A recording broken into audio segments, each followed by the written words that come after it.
two things can be true. One, Sam Pittman deserves tons of credit for saving Arkansas football from that disastrous Chad Morris era. But two, Sam Pittman has just been mediocre, and this could be his last year in Fayetteville.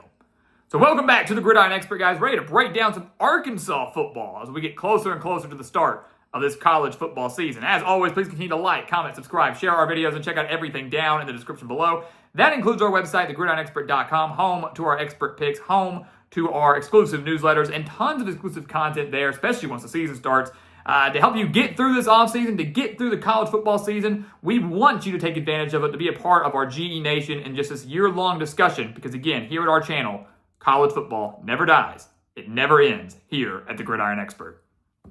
So, let's take a look at this. Look, I love Sam Pittman. I think he's a great guy, and he deserves a lot of credit. Chad Morris was god-awful, won, 4 games in 2 years with Arkansas. No one wanted that job. The program was in shambles. Pittman is an Arkansas guy through and through, deeply cares about the program, deeply understands the state and the program and how much it means to the fan base. So he comes in and immediately fixed it. I mean, you think about that. That COVID season, he went 3-7, but that was 3 SEC victories. In a normal year, that probably would have gotten Arkansas to a bowl game. But right now, after 5 seasons, he's just 30-31. He does have 3 winning seasons with 3 bowl victories, but he's only had 1 season where he's won more than 7 games. That was in 2021 when they won 9 games, including their bowl win over Penn State. His tenure so far has been met with a lot of criticism, a lot of close losses where Arkansas couldn't get over the hump and win the games, a lot of questionable decisions and questionable quotes from Sam Pittman. And it just makes you wonder, if Arkansas cannot get another winning season in 2025, will this be the end of the Pittman era in Fayetteville? Take a look at a deeper dive. Let's go back to 2024 for a second. Arkansas goes 7-6, gets a winning season, wins their bowl game over Texas Tech, which was massive for them because 2023 was disastrous, where they go 4-8, and it was a very, very bad, disappointing season for Arkansas. But if you look deeper into 2024, you realize that Arkansas probably should have been like 9-3 in the regular season. They had that complete meltdown in week 2 against Oklahoma State, blew a massive lead to the Cowboys, couldn't hold on to the ball in the second half, ended up losing that game in double overtime. They had another narrow loss to Texas A&M, a game that Arkansas fans I feel like have expected to be losses pretty much every year now. A&M has owned the Hogs since they joined the SEC, and they had another narrow loss to Missouri, who, like A&M, has owned Arkansas since they joined the SEC. So 3 very narrow losses, games where Arkansas was leading late in those games and found a way to lose them. A 6-6 regular season easily could have been 9-3, and I think that's part of the frustration is fans getting upset about the fact that Arkansas can't hold on to leads. They can't close out games, kind of like Nebraska over in the Big Ten. That season, yes, great with the bowl win, also included blowout losses to Ole Miss, where they allowed 63 points at home, and then a 34-10 loss at home to LSU. So getting blown out at home, blowing late leads or big leads, the only highlight of the season was a home victory over Tennessee, which Arkansas won 19-14. Coming into 2025, though, the roster looks like it's in pretty good shape. Their star quarterback, Taylon Green, does return alongside Bobby Petrino, who, the decision to bring him in as the Arkansas offensive coordinator last year kind of sent shockwaves through college football, because remember, Petrino was the head coach at Arkansas from 2008 to 2011. People thought Petrino might be leaving this last offseason. Looked like he might be taking the head coaching job at Charlotte, decided to come back for another year, which is huge, because Taylon Green has a lot of potential. Dangerous dual-threat quarterback who threw for over 3,100 yards and 15 touchdowns last year, also rushed for over 600 yards and 8 touchdowns. He's got to work on his decision-making, though. 9 interceptions last year and has terrible pocket awareness. For as mobile as he is, sometimes stands in the pocket way too long. We saw a lot of instances last year with Arkansas where Green was taking some sacks he shouldn't have taken, some strip sacks that should never have happened. And as a result of that, not only did they lose some games, but Green got banged up, was pretty banged up for the latter half of the year.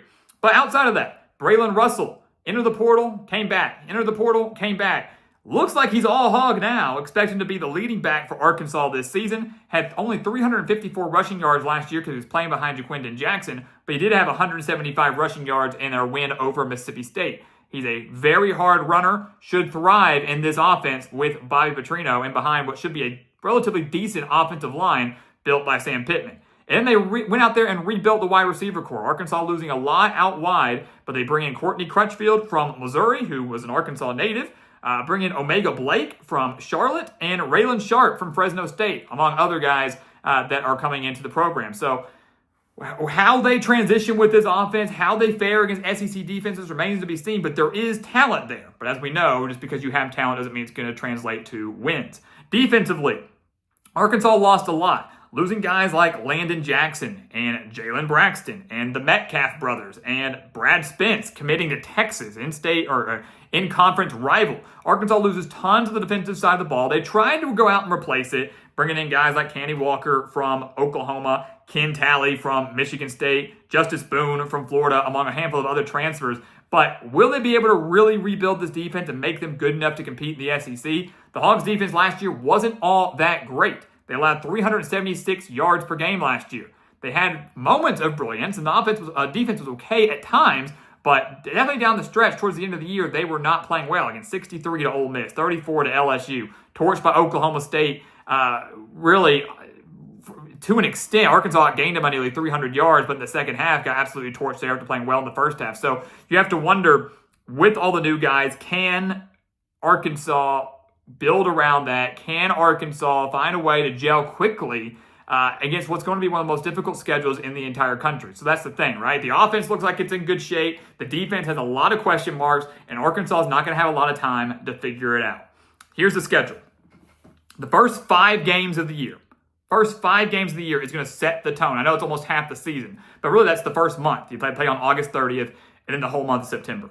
Alabama A&M, the first ever meeting against Arkansas State. Arkansas State and Arkansas never played each other. They'll meet in Little Rock in week 2. It'll be a very exciting game and a historic game for the state as a whole. They play Arkansas State in Little Rock, at Ole Miss, at Memphis, and then Notre Dame and Fayetteville. The first ever meeting against the Fighting Irish. So, if anything, Arkansas is going to get to make some history. First meeting against the Red Wolves, first meeting against the Fighting Irish, sure to draw in big crowds, maybe some good TV ratings, and should be fun to watch. But if you're Arkansas, I'm looking at those first 5 games and thinking they've got to be at least 3-2 if they want to have a shot to make a bowl game. They have to find a way to navigate those first 5 games at 3-2. And let's be honest, that's going to require them to win. They are probably going to beat Alabama A&M. They are probably going to beat Arkansas State, you would think. They've got to find a way to win 1 of 3 against Ole Miss, Memphis, Notre Dame. Many people would say, we can beat Memphis. They can beat Memphis, right? Maybe. Memphis was a dang good football team last year. And I know they lose a lot of star power, and they lose Seth Hennigan. They were a very senior-led team, and a lot of those seniors are now departing. But that's not going to be easy. Arkansas won at the Liberty Bowl against Texas Tech back in December. Can they get another win now against the Tigers in a regular season matchup? So that's going to be tough. I don't think people are expecting them to beat Ole Miss. A lot of people aren't going to expect them to beat Notre Dame, despite the Fighting Irish having to come to Fayetteville. So you've got to beat Memphis. You've got to be 3-2 or better entering the month of October, because the schedule only gets tougher after that. You enter conference play in consecutive order at Tennessee, Texas A&M, Auburn, Mississippi State. That's 3 straight home games, by the way. A&M is no longer in Dallas. That's huge for Arkansas. And then at LSU, at Texas, and Missouri. I'm looking at that schedule. Let's say Arkansas does start 3-2. Let's say they do. Where are they going to get 3 more wins? I think you could probably beat Mississippi State, you would think. So that's 4. And then where? You're not going to be favored against Tennessee, LSU, or Texas on the road, which means you have to win 2 of 3 against A&M, Auburn, and Missouri. A&M owns you. Missouri owns you. Auburn is rebuilding their squad from the ground up and should be better than they were last year, even though Arkansas did win at Jordan-Hare last season. So if you really break it down, Arkansas fans, listen, you're not going to have a great year. You're just not. We're going to predict every game for Arkansas here in a few months, but don't sit there and say you're going to win 7, 8, 9 games like you do every year. It's just not going to happen. A successful season for Arkansas would be finding a way to get to 6 wins. That's pretty much the standard in Fayetteville now. And it's sad. This is a proud program. This is a historic program that should be better than average, but they're just not. And they're never going to be if they don't get a better coach and they don't get more NIL money. They send a lot of money to the basketball program, not a whole lot coming into the football program. It's just not going to bode well for the Hogs. 6-6 would be a great year. 7-5 regular season would be a miraculous year. It's going to be very hard for Arkansas to do that with this schedule and with so many questions, especially on the defensive side of the ball. So guys, as always, thank you so much for watching us here at the Gridiron Expert on YouTube. Leave your thoughts about Arkansas below. We'll have more on the Hogs here in a few months. We're anxious to hear your thoughts as we get closer and closer to the start of the season and what could be the last season for Sam Pittman on the Hill. But as always, please continue to like, comment, subscribe, share our videos, and check out everything down in the description below. That includes our website, thegridironexpert.com, home to our expert picks, home to our newsletters, home to tons of exclusive content that you will want during the offseason, but certainly during the regular season. And once again, as always, thank you so much for watching, and we'll see you next time right here on The Gridiron Expert. Yeah.